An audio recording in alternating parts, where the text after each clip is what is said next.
good to see you guys again. I've been gone from Light and Life for a few weeks, but I missed you guys, so I'm excited to be back, and I hope you're excited. Thank you. I hope you are excited because the series that we're going to be starting here today, which is called Not a Fan, which is based on a book that just came out recently called with the same title. Like I said to y'all before, what we're going to talk about here over these next few weeks, I believe is going to be one of the most important series that we have ever done here in Light and Life. And I'm really happy that I see some people who, some guests here and some people who aren't usually here. I'm excited that you're here. And trust me, God has a special message that he wants to give to us, his children, his people at this day and at this time. And I'm really excited that you're here. And we want to start this journey. But before we get into the topic for today, I want to talk about lemonade stands. And I want to talk to you about the greatest lemonade stand in the history of all mankind. Now, recently I moved into a new home, okay, like a house, and it's over here in Clifton, and it's like your standard, typical, family neighborhood kind of a house. And I knew it was, because before we had like a townhouse and you never see your neighbors, but you know that you're in that classic suburbia house when you're driving down the street and you see on the corner of the street the lemonade stand. And I actually, for the first time in my life, saw a real kid. I thought this was just make-believe. I thought this was Brady Bunch stuff. But this was a real kid, two kids, selling lemonade. I never understood what would cause or possess anyone in their right mind to buy a cup of lemonade from a 4-year-old on the street. But the story goes that once upon a time, little Joey decided that he was going to open up his own lemonade stand business. But this lemonade stand, like I said, was the greatest one of all time that turned into its own profitable business, and he became a very rich entrepreneur. And here's how the story goes. So little Joey was just sitting around one sunny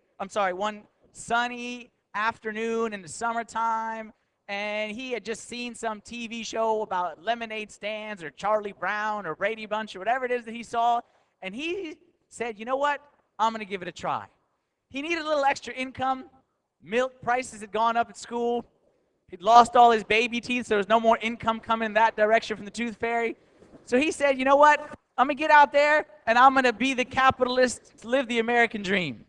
So little Joey gets his dad and has his dad build him a little lemonade rickety stand. He gets his markers and his crayon, and he does his little 50-cent sign for his cup of lemonade. Surprisingly enough, business goes pretty well for little Joey. Finishes a long day of work, sells all his lemonade, has some cash in his pocket. Says, you know what? Gets out there the next day. Somehow there must be a shortage of lemonade stands somewhere. The market it's a seller's market for lemonade, so it has another profitable day. And it keeps on going and keeps on going. And he's making some money now in his summertime selling lemonade. And then eventually things pick up so much he actually gets invited to one of those summer week-long baseball camps. I don't know if you've seen those things before. So it's like a day-long baseball camp with all the kids, and he's got a total monopoly on the market. He's camped out right there, and the players are coming out, and every day they're buying lemonade from little Joey. Joey's making bucks, increasing his visibility. Well, one of the people from the town parade, this kid was on the baseball thing, sees him and says, I want you to work next Saturday's parade. So now Jimmy starts to get his brother and his sister involved and get his other friends. And now Jimmy is building up, living the American dream right now in 3rd grade, and he's living large. And now that Jimmy has made it big, he's competing now with the ice cream man. The ice cream man is scared to death, okay, of little Jimmy, or Joey, or whatever I called him, all right? And now he's got a little leverage, so he jacks up the prices. $2 a cup now, because now he is Joey's original lemonade, and now he's got some clientele. And all is going good for Joey.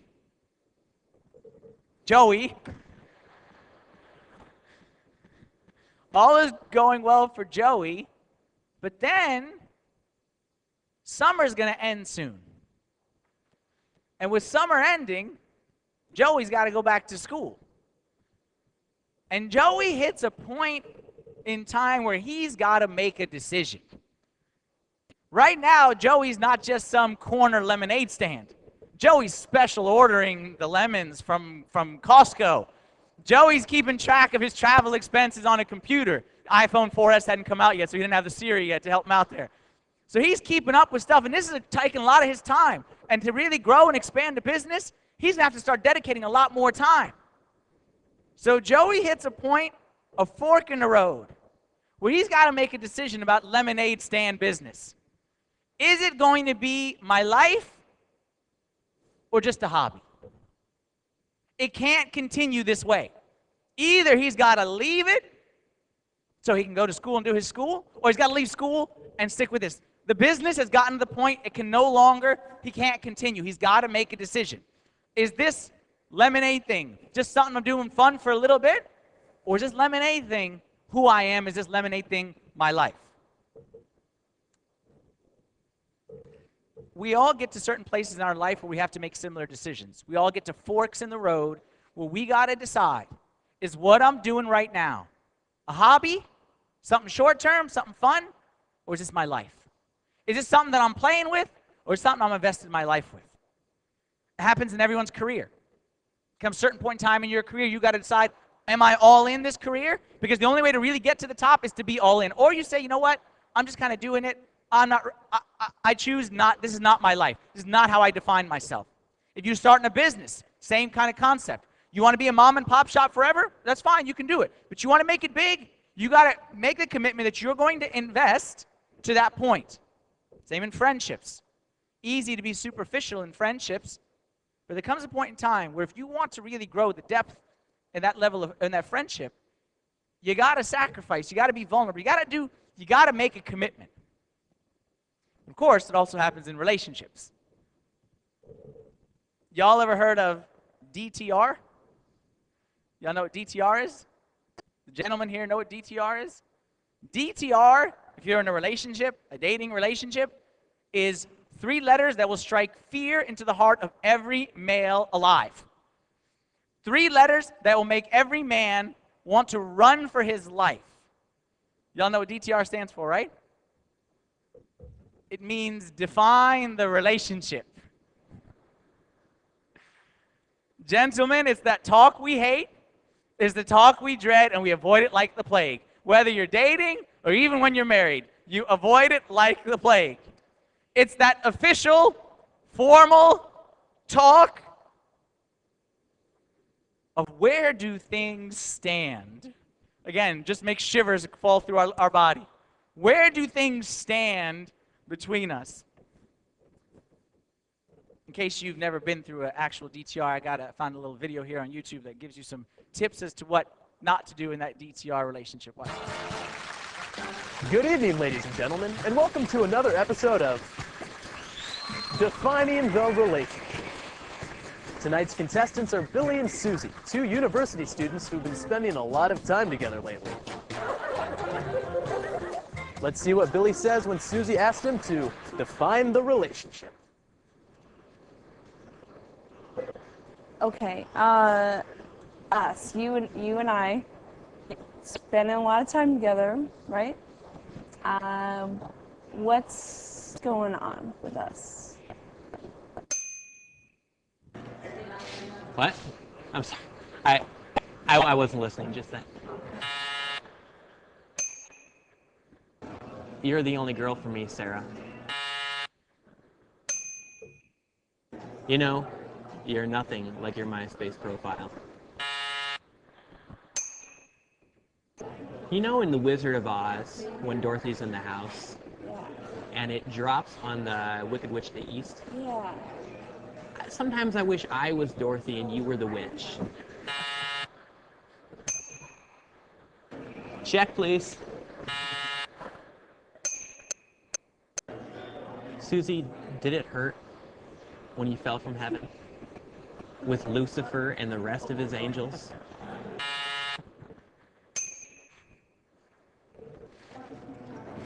Susie, your hair is like a flock of goats descending from Mount Gilead. Your eyes are like 2 doves. Your scent like the fragrance of Lebanon. I'd like to start courting you. you serious? They'd be so happy together. Good answer, Billy. Rick, tell our contestants what they've won. Today's contestants have won a Butterball turkey, a lifetime supply of Q-tips, and 1 Game Boy Pocket. Thanks for joining us. We'll see you next time on Defining the Relationship. All right, so you guys get the idea of how that whole defining the relationship works. That was not endorsed by me. That was just something I found online, so take it for what it's worth. What we're going to do here in this series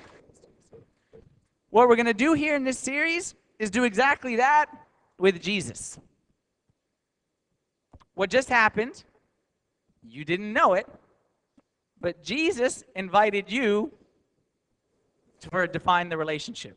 Now, right off the bat, I think there's 2 groups of people who are here in this room when I say define the relationship with Jesus. Group number 1 is what I'm going to call the Jesus fish on the back of my car group. And the Jesus fish on the back of my car group, when I say we need to define your relationship with Jesus. Are you following Jesus? Are you truly committed to him? Well, this group of people, they laugh at this question, okay? Because this is a ridiculous question for you to ask me. Because I got the Jesus fish on the back of my car. I only wear witness wear, okay? My ringtone is worship music, okay? I've been to church like my whole life, like I was baptized when I was a kid. I own many Bibles and many translations, and I can tell you which is the best one, and I can tell you which ones are from the devil, okay? So the people in this group feel insulted that you would even ask me to define my relationship with Jesus. Isn't it obvious? And a lot of us in the room today, I ask you a question, are you a follower of Jesus? And you just check mark, yes. Be careful. Be careful. Careful before you answer too quickly. Everyone in the room is going to answer yes right off the top of their head. But you know, one time, I'll tell you the scariest passage in the Bible, Matthew chapter 7, speaks about the judgment day. Talks about the very, very end, when everyone lines up, stands right before Christ, and before his throne. And several people are going to come, they're going to say, hey, right here it says in verse 22, many will say to me in that day, Lord, Lord, have we not prophesied in your name, cast out demons in your name, and done many wonders in your name? Then I will declare to them, I never knew you. Depart from me, you who practice lawlessness. Look, I'm not trying to be a downer here for your Sunday morning, but all I'm trying to say is you can't answer the question, am I a follower of Jesus, too quickly. You can't just assume that the answer is yes because you go to church on Sundays. You can't assume the answer is yes because you listen to Christian music in the car, or because you have a cross tattooed on your arm, or you have a cross around your neck, or because you know all the songs. Doesn't make you a follower of Jesus. Now the second group, if the first group is the fish on my Jesus fish on the back of my car, the second group is the why is there a fish on the back of my friend's car group? And if you're in this group, you are feeling really uncomfortable being here today. You probably were invited here by someone, and you're probably thinking to yourself, oh man, I came on the worst possible week. You were just trying to be polite, saying, yes, I'd like to come visit your church, but you didn't expect us to get into all this serious stuff and ask all these questions and face-to-face and Jesus to find the relationship, all this stuff. I was just like coming and just check it out, you know, drink a cup of coffee, have a few laughs, go out to Wegmans after, kill some time before the Skins game. Like, I wasn't intending on all this kind of deep and serious stuff. I know that many people here today are coming today like a first date. You don't want to define the relationship. You're just looking. I'm just looking, okay? I'm just going to investigate, check the situation out, and, you know, like, why speed up? Why the first date define the relationship?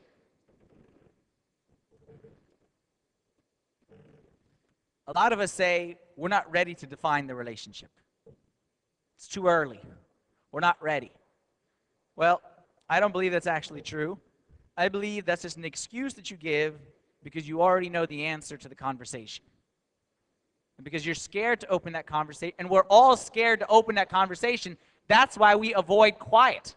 That's why we avoid sitting with God in silence. We'd rather do a million service things and a million different activities and running around than sitting in quiet, because we know in quiet he's going to ask, are you a follower?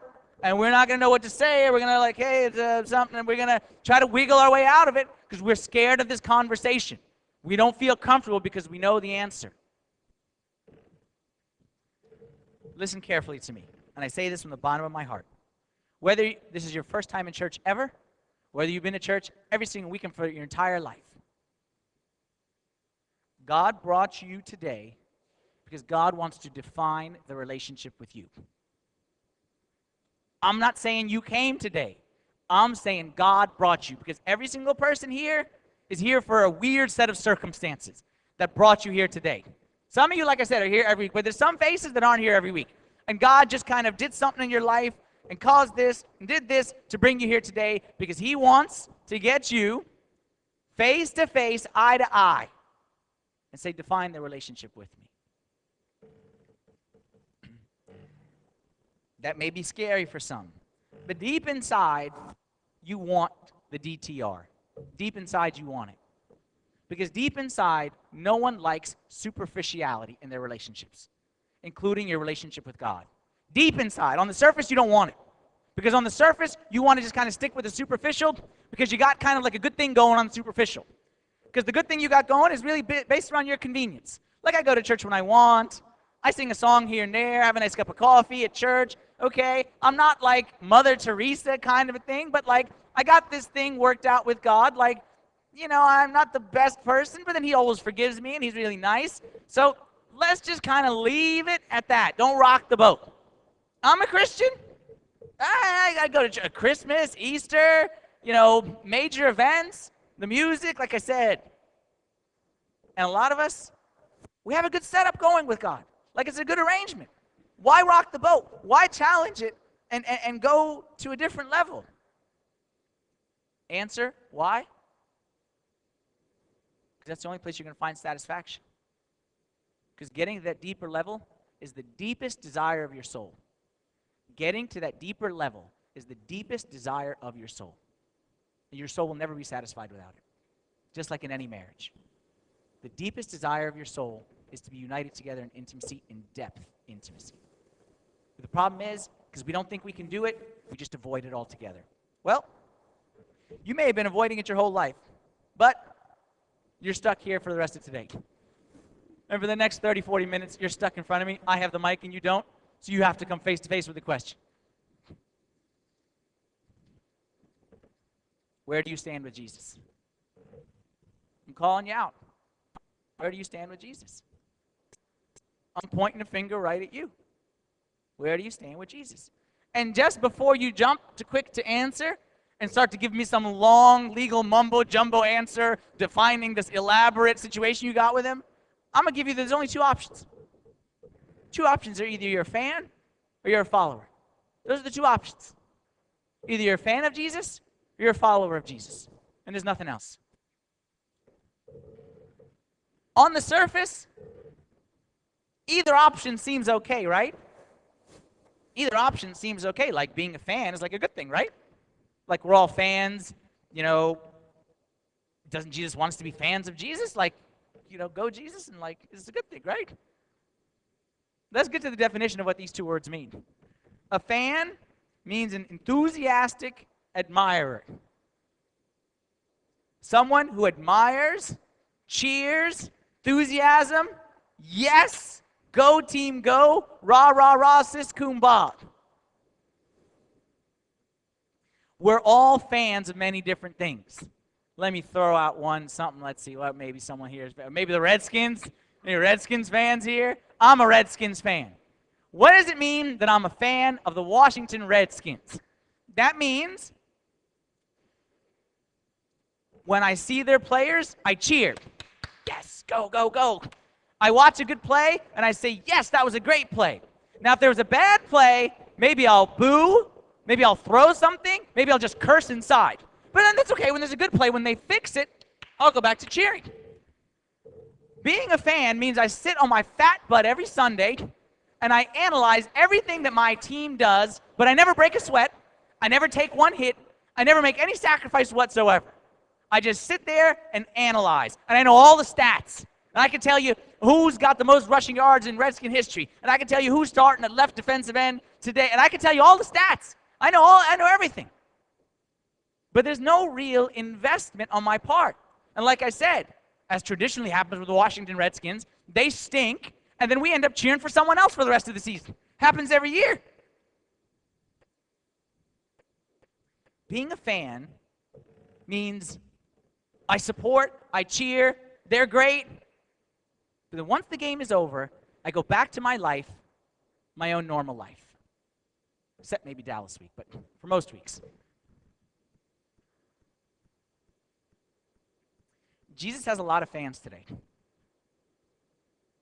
Jesus has a lot of fans. And in fact, as I showed this picture, you don't know if this is an athletic game or this is a church. Jesus has a lot of fans. We cheer when he does good, and when things are happy, but then when things start to turn sour,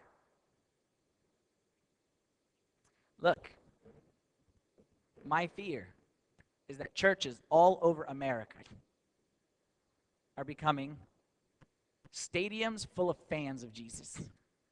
And my greatest fear for us is that we become fans, and we as a church join together every Sunday to cheer Jesus on, to analyze his game, to sing songs that make ourselves feel close to him.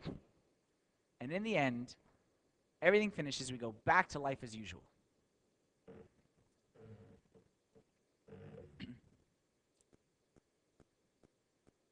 It's easy to become a fan.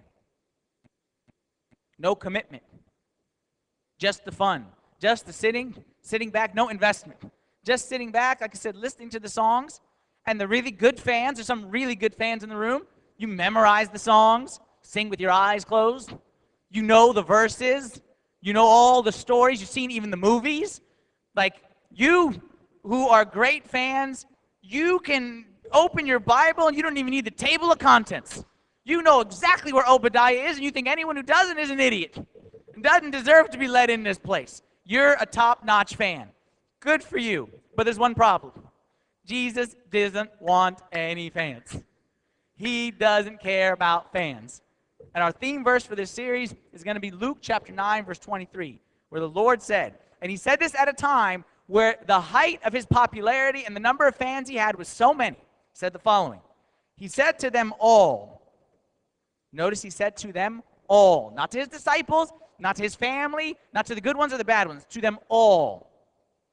Anyone desires to come after me, let him deny himself, take up his cross daily, and follow me. Jesus said to every single person who was there listening, you want to follow me? It isn't going to be easy. What do you think happened when Jesus said this sentence? Like, anyone here in marketing? Marketing. Is this good marketing? I'm trying to build up followers of me. I'm trying to get as many people to like me and be my friend and click on the like him button as possible. Is this a smart thing to say? Is this a smart thing to say right here?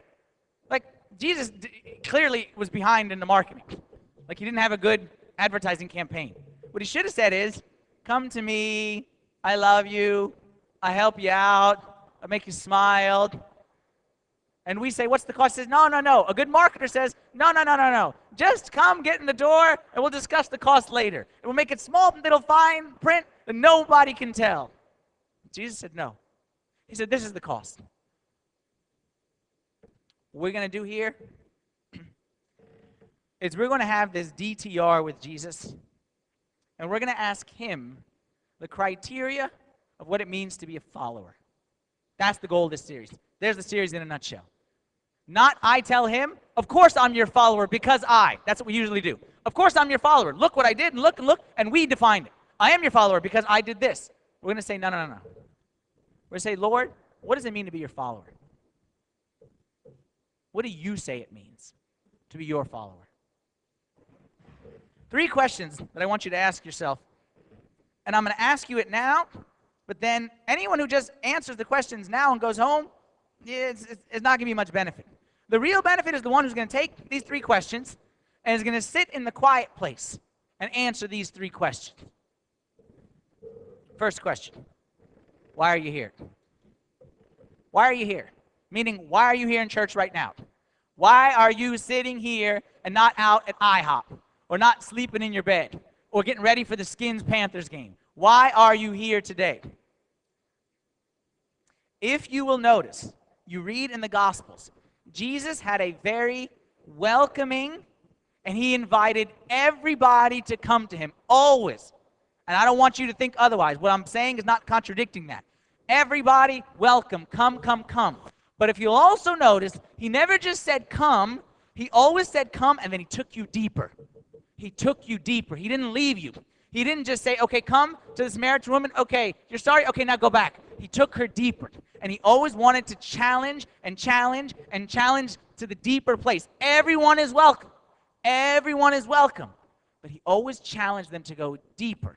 And I think what he's doing for us as well is he's challenging you to go deeper as well.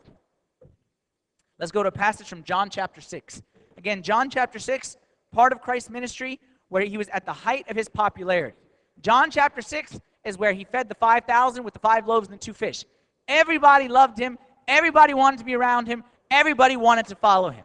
So much so that it says right here in John chapter 6, verse 2, a great multitude followed him because they saw his signs which he performed on those who were diseased. Why did they follow him?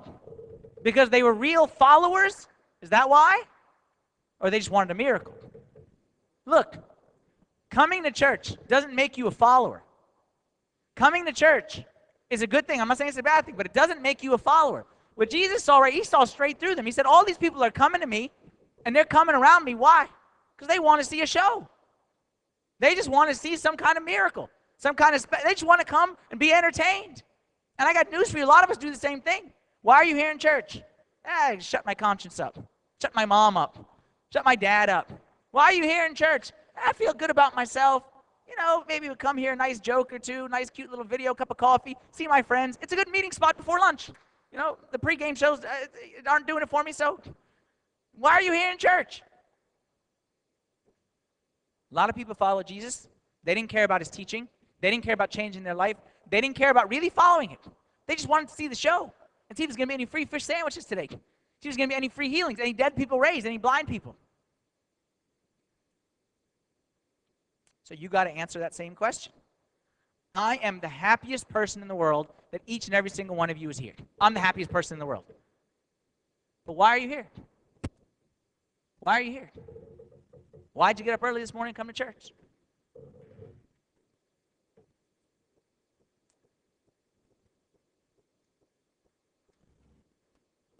At the end of the story, as he does with always, Jesus challenges their faith, and he takes them deeper.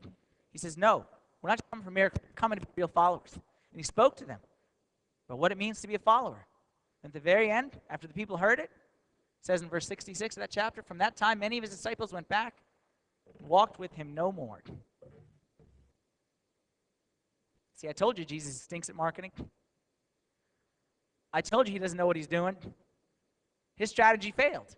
Did it fail? Did his strategy fail?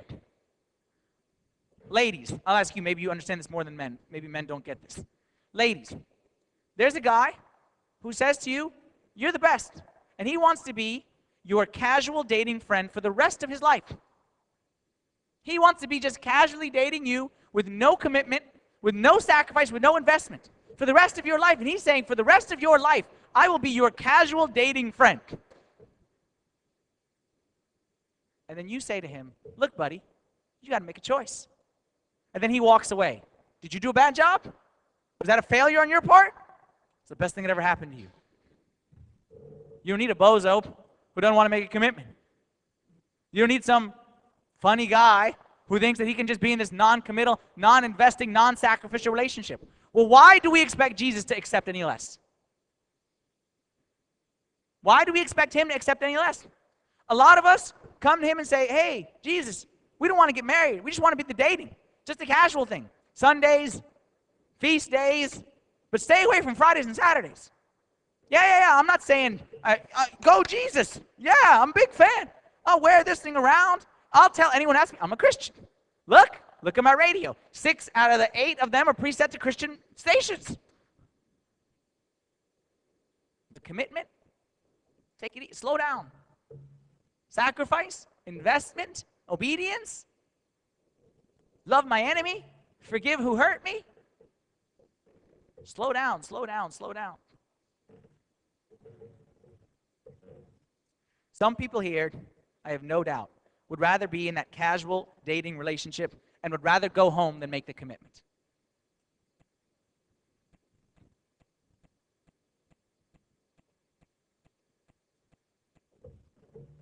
Why are you here? Answer that question. Second question I'll ask you. Have you made it your own? Have you made it your own? What I mean by that question is, a lot of us start off coming to church for the sake of someone else, or for the sake of we think it's the right thing to do as told to us by someone else. Like, I'll be honest, I went to church the first probably 20 years of my life just because my mom and dad encouraged / made me, okay? Somewhere in between encouraged strongly and forced. Somewhere in between there, okay? That's no problem. We all start off that way, and I'm not saying that's bad. Maybe you're here, same reason. Maybe that's your only relationship. It's just been because of that. Maybe you're here because of a friend. Maybe you're here, a relationship started to brewing or something like that. You're checking out the scenario. Who knows? I'm not saying it's bad, but I'm saying again, it's bad if that's the way it stays. It's very easy to end up as a fan if you never personalize it and you never make it your own.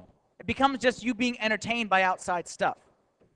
For example, let's say you ride in a car every day with someone else, and that person listens to a certain type of music. You don't love the music or hate the music, but if you're exposed to that music day after day after day after day, you start to become a fan of the music. But you don't really love the music, but you don't really hate the music, but you're not really say like it's your favorite stuff. You just kind of got accustomed to it. You're just going with the flow. I remember when I was in high school, I used to ride to school with a girl, and she used to listen to Milli Vanilli every day, okay? Now, I wasn't a Milli Vanilli fan, but I also wasn't a hater. This is back before we discovered the truth about Milli Vanilli. But after listening to Milli Vanilli every single day, okay, starts to grow on you a little bit, Girl, it's true. You know that one? Okay? Starts to grow on you, and you find yourself humming it, you know what I'm saying, as you're walking through. Y'all want me to hum it right now? You don't think I can, do you? That's okay. We'll leave that one. That's okay. We'll leave that one. Go Google it.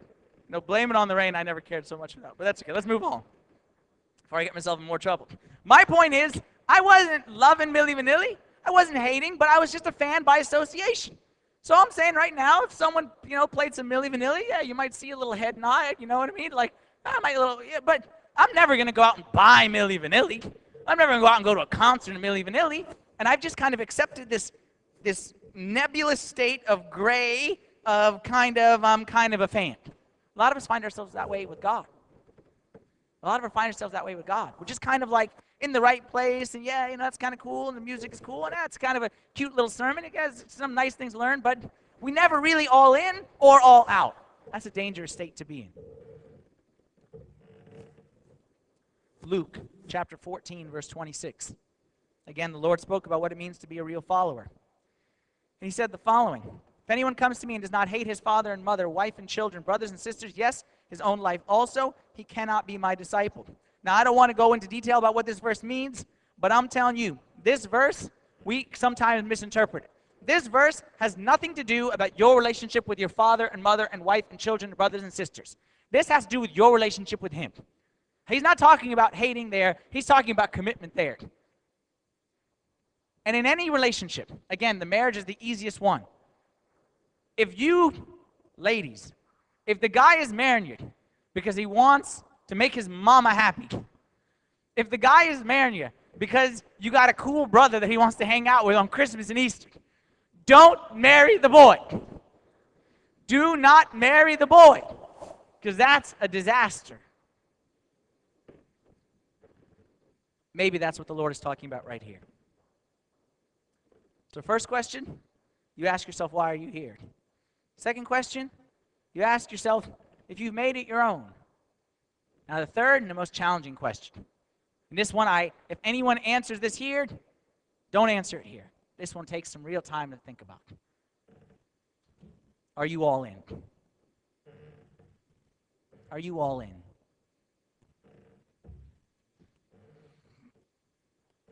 I appreciate the people who off the top of their head, exactly like me, yes, Lord, you know I'm all in. What's all in mean, though? All in means absolute. Absolute. Absolutely loyal. Absolutely committed. Absolutely invested and willing and ready to obey and sacrifice and deny and give up and die. We don't like the word absolute. We don't like it. We like selective.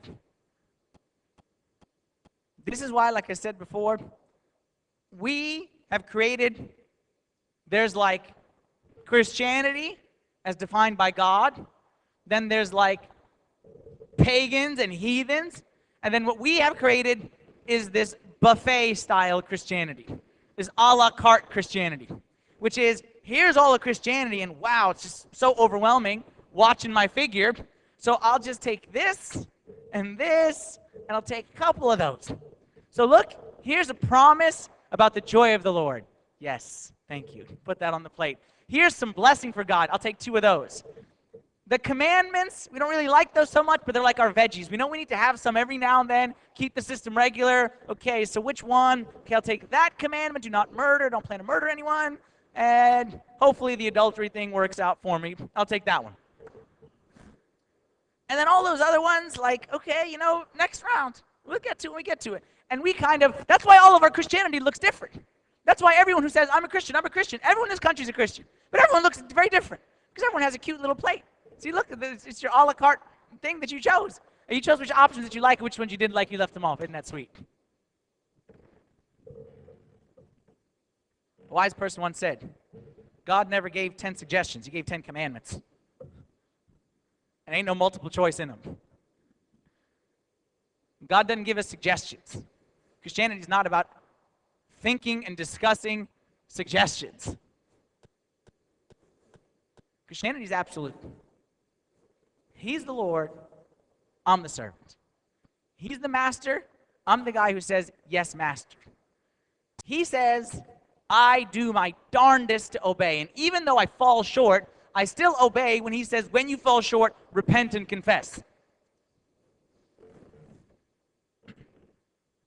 But what we do,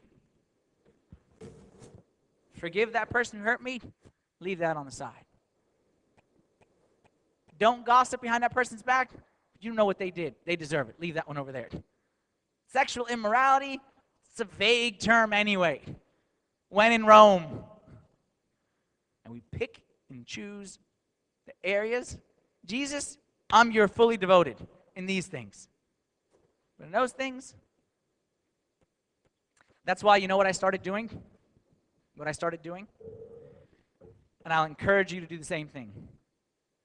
Don't use the word Christian anymore. Remove the word Christian from your vocabulary, because it means too many different things to too many different people. Now I say, not I'm a Christian, I'm a follower of Jesus. And that sentence judges me a lot more. It's a lot more difficult. It's easy for me to say, I'm a Christian. But it's very difficult for me to say inside, say, you know what? I'm a follower. You got to stop and think. Say, Jesus, today, I'm going to follow you today. Makes you think. You know the term Christian. You know where the term Christian came from. Term Christian, you read about in the book of Acts chapter 11. Jesus didn't say, okay, come join my club, and this is the cute nickname that you have now. It wasn't like that. That's how we take it. I get to join a club, I have a cool sign that I get to wear, and a cute little nickname. And I get to do secret handshakes and stuff like that. Christian was an insult. Because what it was is, there was a group of people over here that weren't like anyone else in the whole wide world. This group of people right here, these people, they're weird. They're weird. They're very nice. They're always smiling, full of joy. We beat them, and then they sing. We tell them to curse their God, and they refuse. They're even willing to die. These weird Christians. And Christians just means someone who was a Christ follower. It was an insult. These Christ followers. Saying like that. That's the way Christianity is supposed to be.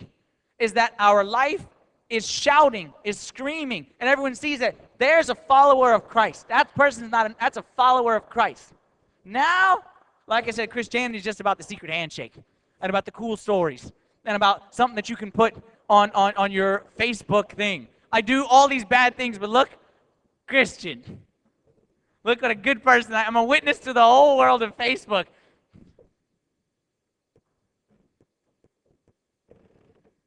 If you're not all in, you're a fan. That's the textbook definition of what a fan is.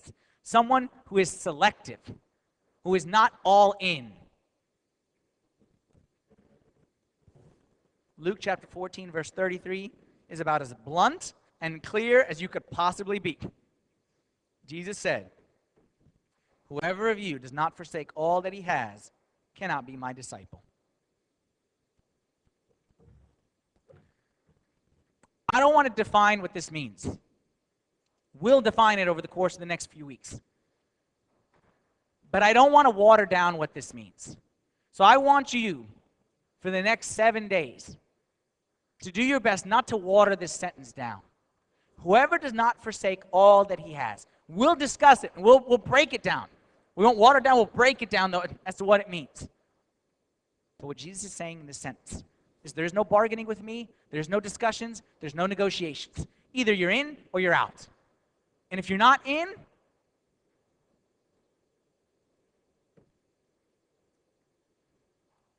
this is not stuff to take lightly. That's why I said this series, I don't even want to say this is a series. This is a journey over the next 5 weeks.